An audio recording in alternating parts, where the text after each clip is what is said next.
ఈరోజు నేను ఈ వీడియోలో మీకు తూర్పుగోదావరి జిల్లా రాజమహేంద్రవరంలో ఉన్న శ్రీ మహాకాళేశ్వర దేవాలయం చూపించబోతున్నాను. జ్యోతిర్లింగాలలో ఒకటైన శ్రీ మహాకాళేశ్వర జ్యోతిర్లింగం ఉజ్జయిని నగరంలో ఉంది. అయితే ఈ మహాకాళేశ్వర దేవాలయం రాజమహేంద్రంలో వెలిసిన తర్వాత ఈ రాజమహేంద్రవరం రెండో ఉజ్జయినిగా, దక్షిణ భారత ఉజ్జయినిగా పేరుగాంచింది.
ఒకవైపు వేదంలా ఘోషించే గోదావరి, మరోవైపు అమరధామంలా భాసిల్లే రాజమహేంద్రి, ఇంకోవైపు మహాకాళేశ్వరుడి దర్శన భాగ్యం భక్తులకు అనిర్వచనీయమైన అనుభూతిని పంచుతాయి.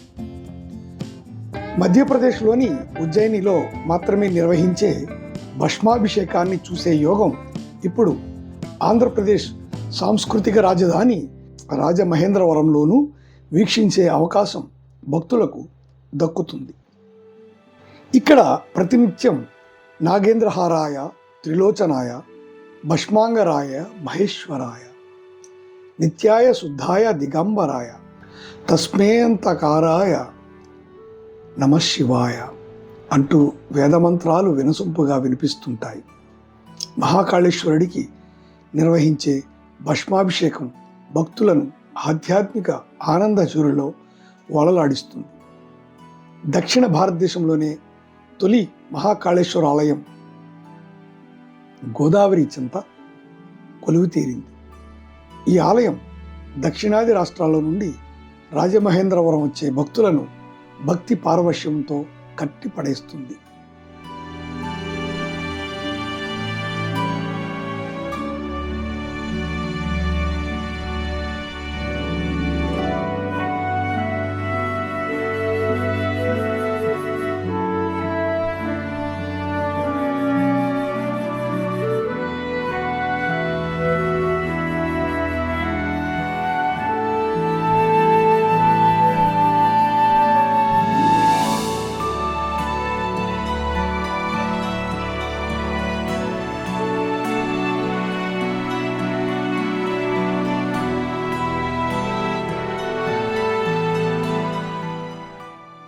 రెండో ఉజ్జయినిగా ప్రసిద్ధికెక్కిన రాజమహేంద్రవరం మహాకాళేశ్వరుడి ఆలయ విశేషాలు తెలియజేస్తాను.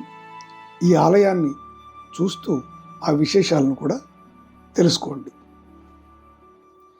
ఈ ఆలయ నిర్మాణానికి బీజం ఎలా పడిందంటే, రోటరీ క్లబ్ సేవా కార్యక్రమాల్లో చురుగ్గా పాల్గొనే మార్వాడీలతో పాటు ఉజ్జయినికి వెళ్ళిన rotary charitable trust chairman Shri Pattapagalu Venkatarao గారు అక్కడ ద్వాదశ జ్యోతిర్లింగ క్షేత్రమైన మహాకాళేశ్వర ఆలయాన్ని సందర్శించారు.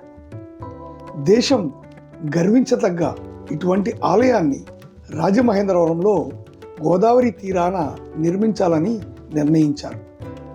ఉజ్జయినిలో మహాకాళేశ్వరుడికి జరిపే భస్మాభిషేకానికి మహాద్భుతమైన క్రతువుగా దేశవ్యాప్తంగా పేరుంది. ఈ భస్మాభిషేకాన్ని చూడడానికి దేశం నలుమూలల నుండి పెద్ద ఎత్తున భక్తులు ఉజ్జయినికి వెళ్తుంటారు. ఈ నేపథ్యంలో ఉజ్జయిని మహాకాళేశ్వర ఆలయాన్ని సందర్శిస్తే లభించే అనుభూతిని దక్షిణాది రాష్ట్రాల భక్తులకు అందించాలని రాజమహేంద్రవరంలో ఈ ఆలయ నిర్మాణానికి శ్రీకారం చుట్టారు. పవిత్ర గోదావరి నదీ తీరాన గౌతమి ఘాట్లో 2 ఎకరాల విస్తీర్ణంలో అత్యంత సుందరంగా శ్రీ మహాకాళేశ్వర ఆలయం రూపుదిద్దుకుంది. టీటీడీ చైర్మన్ వైవి సుబ్బారెడ్డి గారి చేతుల మీదుగా ఈ ఆలయం ప్రారంభమైంది. పశ్చిమ గోదావరి జిల్లా నరసాపురానికి చెందిన వాసు అనే శిల్పి రూపొందించిన అద్భుతమైన నమూనాతో మహాకాళేశ్వరుడి ఆలయ నిర్మాణం రూపుదిద్దుకుంది.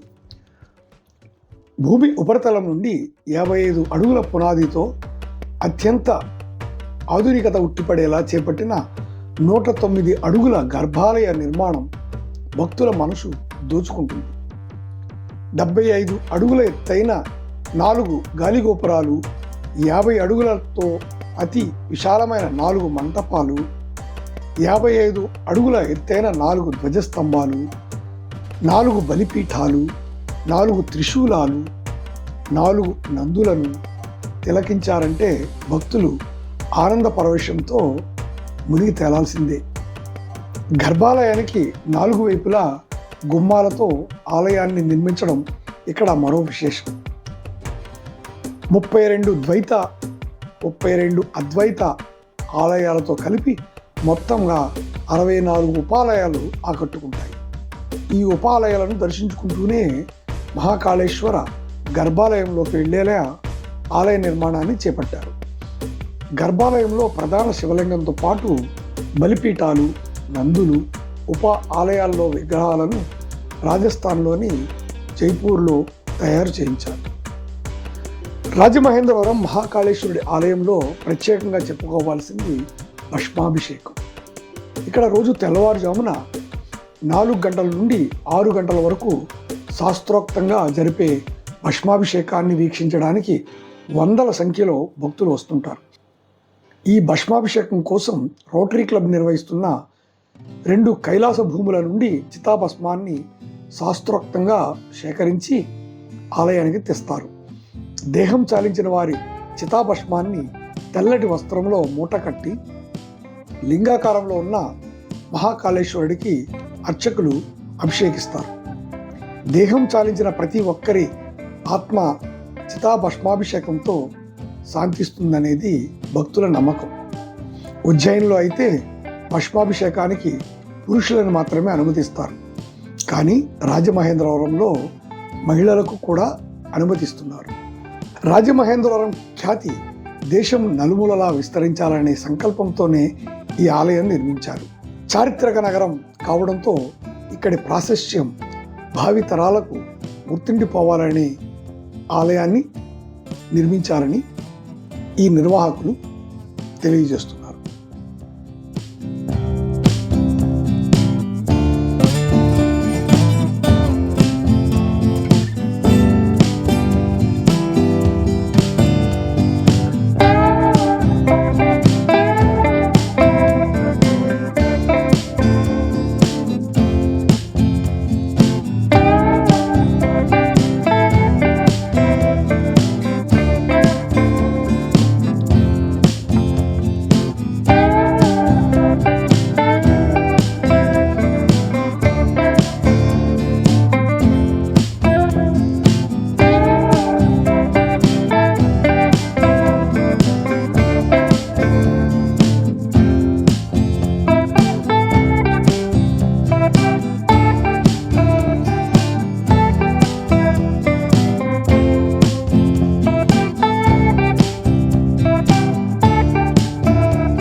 ముఖ్యంగా దక్షిణాది రాష్ట్రాల ప్రజలకు ఈ మహాకాళేశ్వరుడు అందుబాటులో వచ్చిందని భక్తులందరూ చాలా ఆనందపడుతున్నారు.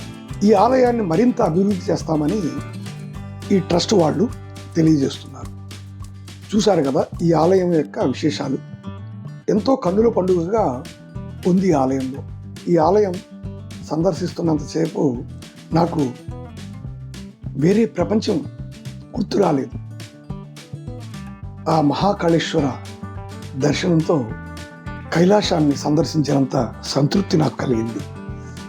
వీలైతే ఈ ఆలయాన్ని దర్శించి ఆ అనుభూతులను మీరు పొందండి.